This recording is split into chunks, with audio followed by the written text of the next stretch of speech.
دلتا پچا پسی قصے نہ کھیگے دلتا پچا پسی قصے نہ کھیگے چھ باپ ماں پسی قصے نہ کھیگے چھ باپ ماں پسی قصے نہ کھیگے تھن بیبین لالائے زوانا تھن بیبین لالائے زوانا خود بانو تھا پسے قصے نہ کھیگے یاری دی اور دے هم ټکور دی هم ترغیږم هم سوځم دلبره. بسم الله الرحمن الرحیم. السلام علیکم ملګرو، زه یم عزیر حیون او تاسو ګورئ حیون ویب ټي وي. څنګه ملګرو چې تاسو ته معلومه ده چې حیون ویب ټي وي تاسو له ادبي پروګرامونه وروړي او په دغه ادبي پروګرامونو کې تاسو سره ادبي مختلف خلک مخاطب کوي. په هغه شخصیاتو کې را سره نن یو داسې شخصیت ناست دی که زه ورته د علم سمندر ویم نو زما په خیال غلطه به نه وي. د میډیا ښایست دی، د میډیا شهزاده دی، زما نه بې سوا تاسو پېژنئ ځکه چې د هغوی خپل کوم پیج چې دی نو هغه ډېر غټ فالوورز لري. نو راغلي یو پوهنتون ته راغلي یو، د پېښور پوهنتون چې کوم دی. نن پروګرام کې را سره ابصرالملک افغان صاحب میلمه دی نو غواړو سره مخاطب کړو، یو څو پوښتنې دي ستاسو دپاره وکړو. السلام علیکم. وعلیکم سلام حیون صاحب. ستاسو د یوټیوب چینل، ستاسو د فیسبوک د پاڼې د ټولو ملګرو د ټول ټیم ډېره زیاته مننه کوم او رښتیا خبره ده ستاسو عظمت دی، ستاسو لویوالی دی چې تاسو لګیا یې کوڅه په کوڅه حجره په حجره ګرځئ. که د هغې په شا باندې هره موده ده خو یو کار پکې دا هم کیږي چې د پښتو ادب، د پښتو شعر، د پښتو چې کوم تاریخ دی هغې ته یوه وده میلاویږي. نو زه ستاسو د راتګ ډېره زیاته مننه کوم، خوشحاله اوسئ. ډېره مننه ابصرالملک افغان صاحب. په اصل مانو خو زه وایم چې خدمت تاسو کوئ، زموږ د څه خدمت دی چې موږ به وکړی شو، خو خپله هڅه کوو، لګیا یو. نو موږ چې کم پروګرامونه کوو نو یو ټول پروګرامونه کریډټ تاسو ته میلاویږي ځکه چې تاسو زموږ استادان یې. ابصرالملک افغان صاحب د مینوالو دپاره یو څو پوښتنې. زیاتر مینوال خو به تاسو ځکه پېژنئ چې ستاسو ماشاءالله ډېر غټ پیج دی، خو د کم مینوالو چې تاسو زموږ په پیج کتلې نه فسټ ټایم دی نو د هغې دپاره یو څو پوښتنې چې شعر او شاعرۍ سره تعلق د کله نه ساتي. د هغو دپاره دغه عرض دی چې دا د لسم کلاس لسم ټولګي زده کړه کوونکی وم زه هغه وخت کې، او دا به کال زما په خیال 2011 خواوشاو چې په هغه وخت کې ما د شعر او د ادب په دنیا کې دغه ګام واغست. او هغه وخت کې خو لګیا وم لا چڼی وم او روان زموږ هغه سفر د ادب د دنیا روان دی. د لسم نه واخله او تر د ماسټرز پورې بیا ما 2-3 ماسټرز وکړو، نو اوسه پورې هغه د شعر او د ادب ریاضت روان دی. او په دې کې بیا موږ دنیا وکته، افغانستان،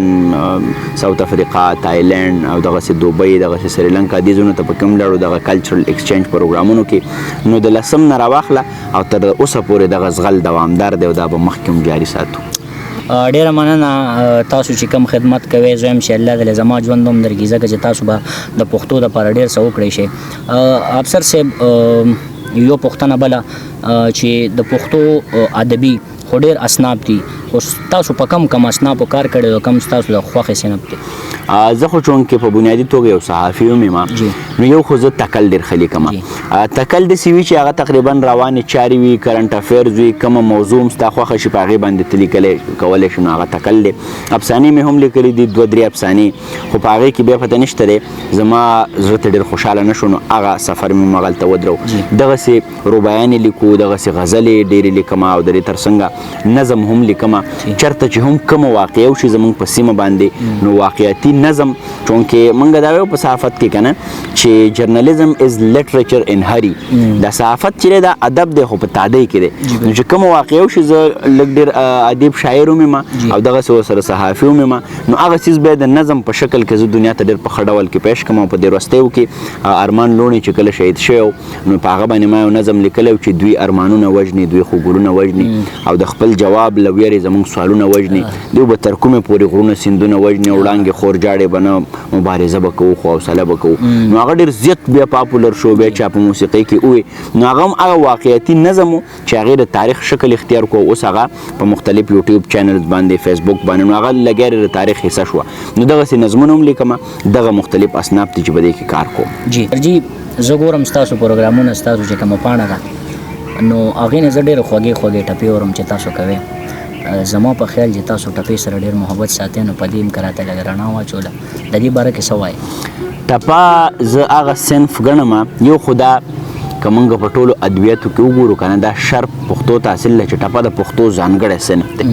په دې اردو کې پنجابي کې ما هي یاد ہے که څه شی ورته دې ووایي او په اردو کې پرې یو تجربه وکړه پهلے تو کبھی کبھی غم تا خوشي خوانو نکو لہذا دا د پښتو یوازینی صنف دی چې دې له پښتو دومره مینه ورکړه که نه زه خلکو ته یم چې اکثر خلک غزلې ولیکي نظمونه ولیکي لوی لوی خو کله کله چې سړی یوه ټپه وکړي که نه ته په خدای باور وکړه ته وایې چې دا څنګه شه دا خو ما خبره کوله زما د خولې نه دا خبره ویوړه دا هغه فولکلور دی چې زمونږ د پلار نیکه نه موږ ته پاتې دی ابیګانو بیبیګانو به دا ناستې به وې په تنور په غاړه باندې یا څه کار به یې کوو چچ کې به یې هغه جوار پاکول او ټپې به یې کولې نو ټپه د اظهار هغه صنف دی چې په دې کې ته ډېره لویه مدعا چې ده نو هغه ډېر په لنډو ټکو کې بیانولی شي بل زمونږ د پښتون کلتور د تاریخ یا زمونږ د ثقافت بلها رنګونه په ټپه کې پراته دي لکه زه اکثر خلکو ته دا ټپه کومه دا یوه لرغونې ټپه ده چې یار مې هندو زه مسلمان یم د یار دپاره درمسال جارو کوم لکه دا ټپه پښتنه ټپه ده په دې کې ګوره ته د پښتنو ټولنیز ژوند ته وګوره یعنی موږ د شورو نه دومره زیات په انټرفیت هارمني په انسانیت په بین المذاهب هم آهنګۍ باندې یقین ساتو که نه چې موږ څه وي چې یار مې هندو زه مسلمان یم د یار دپاره درمسال جارو کوم موږ به درمسال د هندوانو د عبادت ځای دی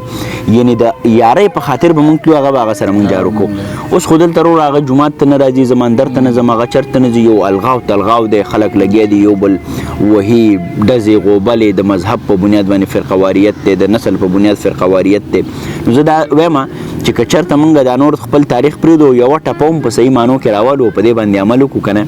دا که مړی ګړی چې راکې د خلکو رامنډلی دی سو کارډ انجینیر کړی دی دغه به هم ختم شي امن به راشي ژوند به راشي نو ټپه زموږ د ژوند د کلتور او د تاریخ روښانه هنداره زه ګڼم جی ډیره مهرباني افسر ملک افغان صاحب خبرې به کوو خو چونکې مینوال په ډیرو خبرو بور کېږي ستاسو خبرې علمي خبرې دي زه یم چې زه در سره ټوله ورځ ناست یم تاسو خبرې کوئ چې زه نن سزده کړم مینوال سزده کړي خو د مینوالو دپاره د کلام په تمه به وي د هغې نه پس به خبرې کوو نو څه کلام هم کول روړي نو مینوالو ته کېږي ضرور یو کلام دی د دغه ټپې د دې قصې سره ماته رایاد شو وایي چې چار چاپیره راتاو شوی رانه اور دی چار چاپیره راتاو شوی رانه اور دی هر سړی د خپل مذهب په اس په سور دی او دا چې غبرګ جنازې له دغه چم ځي دا چې غبرګ جنازې له دغه چم ځي په دې چم کې یو بلا ده چې پیغور دی دا چې غبرګ جنازې له دغه چم ځي په دې چم کې یو بلا ده چې پیغور دی او دواړه سترګې قیامت دی زلزلې دي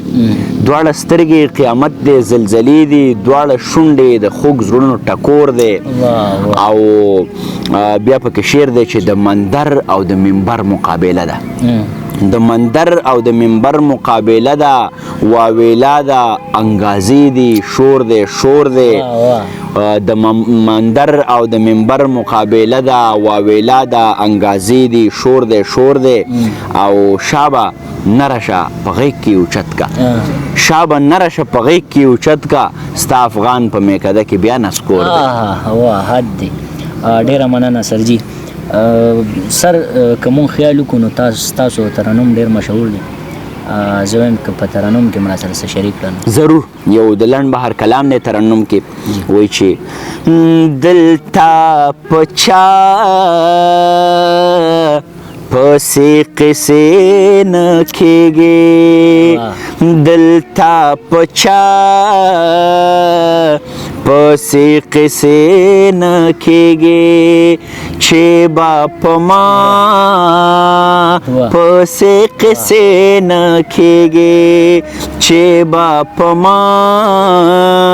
پسې قصې نه کېږي ته نه بیبي یې نه لالا یې ځوانا ته نه بیبي یې نه لالا یې ځوانا خود بانو تا پسې قصې نه کېږي چې با په ما پسې قصې نه کېږي منګا که خپل آدم صحیح و روزو منګا که خپل آدم صحیح و روزو بیا با هوا پسې قصې نه کېږي چې با په ما پسې قصې نه کېږي خنوز سا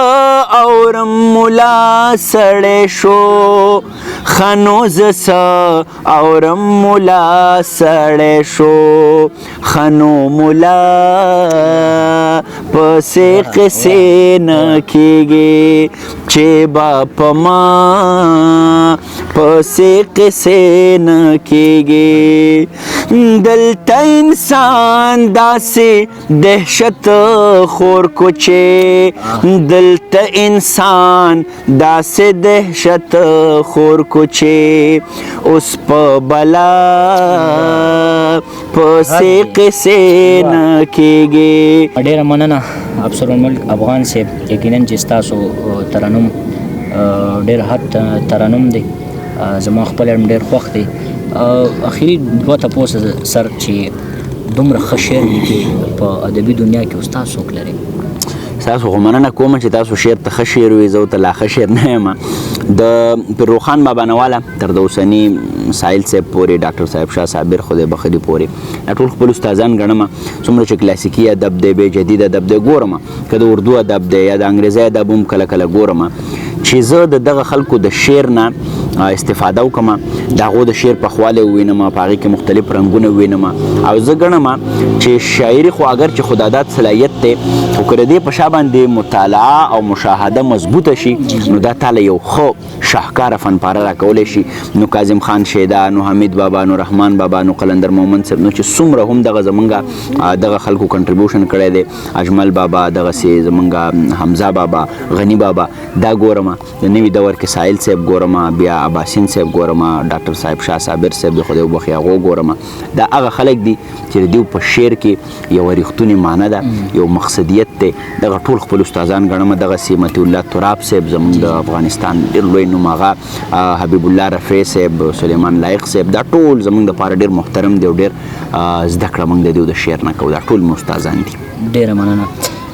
افسر الملک افغان صاحب. دا خو ټیک ته چې تاسو کوم د خوښې شاعران دي، خو آخري چایس یو چایس به در کوم چې په دې دور کې د کوم شاعر نه متاثره ډېر یې چې هغه هم د حد نه سوا خوښ؟ نو استاد صاحب شاه صابر صاحب زما ډېر زیات خوښ دی او د صابر کلیات زما د بالغ سر ته پراته او هر ماښام چې وده کېږم نو د هغه په شعر باندې وده کېږم. او البته په نوي هلکانو کې ټول زیات ستایم بخزاده دانش صاحب، منیر صاحب، زمونږ چې څومره ملګري دي،